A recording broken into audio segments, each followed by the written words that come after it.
هاي يا حلوين، كل سنة وانتم طيبين ورمضان كريم علينا وعليكم يا رب، على الأمة الإسلامية كلها.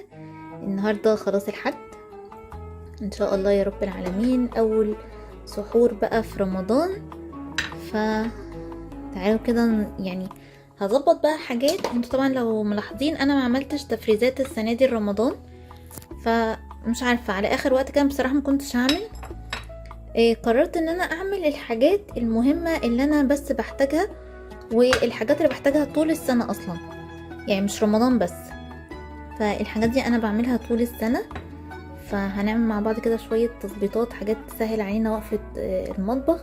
ولو في يوم مثلا صحينا متأخر او جالنا ضيوف حبينا نزود حاجات، فحبيت ابدأ معاكم كده. بصوا بقى نودع القهوة كمان طبعا هتقل خالص في رمضان.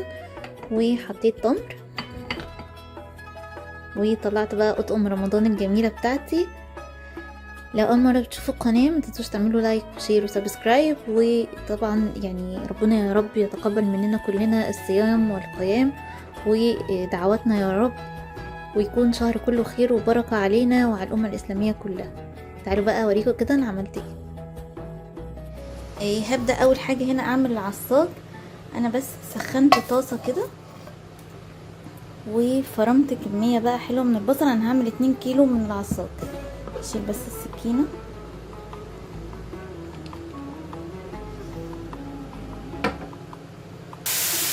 بس البصل كده بصوا بدون اي سمنة بدون اي حاجة، لان اللحمة عندي فيها نسبة من الدهون.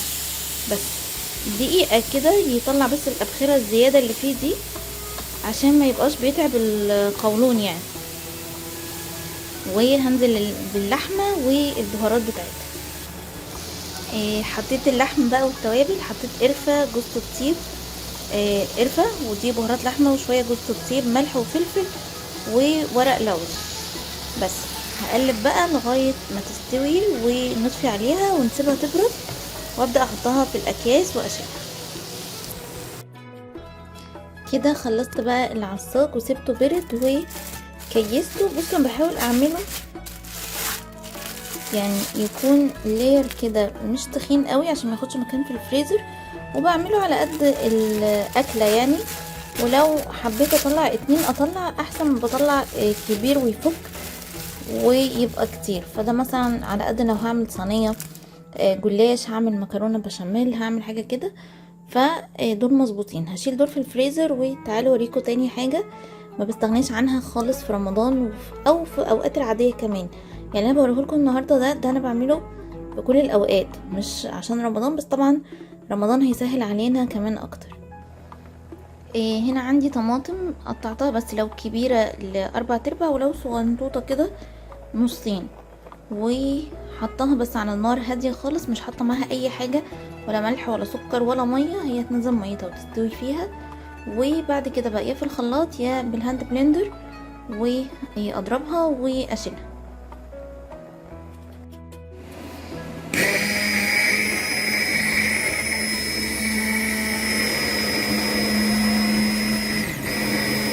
كده بقى شكل الصلصة عندي. بصوا طبعا عايزين تصفوها صفوها، عايزين تسيبوها تبرد وتحطوها في اكياس وتشيلوها براحتكم. بس انا هحط بس في المرحلة دي 2 معلقة سكر كده علشان الحموضة بتاعتها بس. بحط 2 معلقة سكر وهسيبها تبرد وكيسها بقى. هنا حطيت الشعرية في الاكتي فراي عشان ابدأ احمصها. هشغل عليها كده ونشوف بقى هتاخد وقت قد ايه. يعني هحطها 7 دقايق،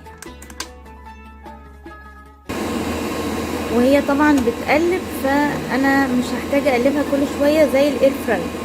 نسيبها كده وارجع اوريكم شكلها ايه.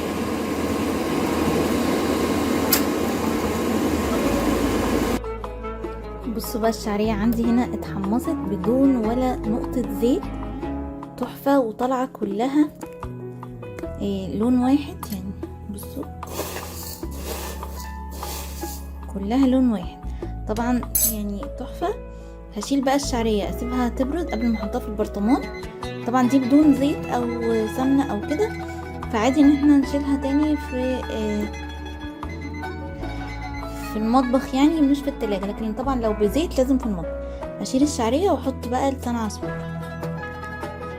حطيت بقى كده لسان العصفور وهشغل عليه لغايه ما يوصل زي الشعريه. بصوا جميله جميله لغايه ما يوصل زي الشعريه. بصوا يعني تحفه. يلا هشغل عليه واوريكم. ولما يبردوا انا بحطهم في كونتينرز كده، هفضيهم فيها واشيلهم. بس انا دلوقتي طبعا طلعت علبه واسعه عشان تتهوى شويه. وكده لسان العصفور كمان اتحمص. بس بقى مش قادره اقول لكم حاجه قد ايه تحفه. هشيله بقى واغسل الاير فراير ونبدا بقى نشيل الحاجات بتاعتنا بطريقه حلوه علشان تفضل معانا ان شاء الله، ولما نحتاج نحمص تاني يبقى الموضوع سهل.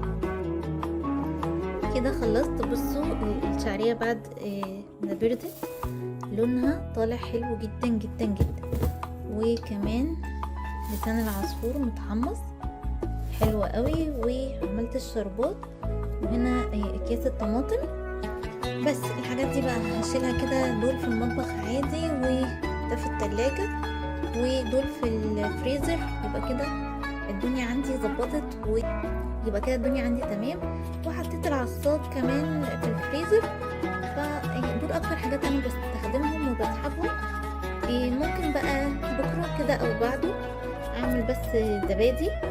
جبت له جارز حلوه قوي، بصوا حلوه قوي، دي ليها غطا. فقررت ان انا هعمل زبادي السنه دي في البيت ومش هشتري من بره، يعني هجيب بس النهارده وان شاء الله هبدا اعمل زبادي. اشوفكم على خير في فيديو جديد، وكل سنه وانتم طيبين. باي باي.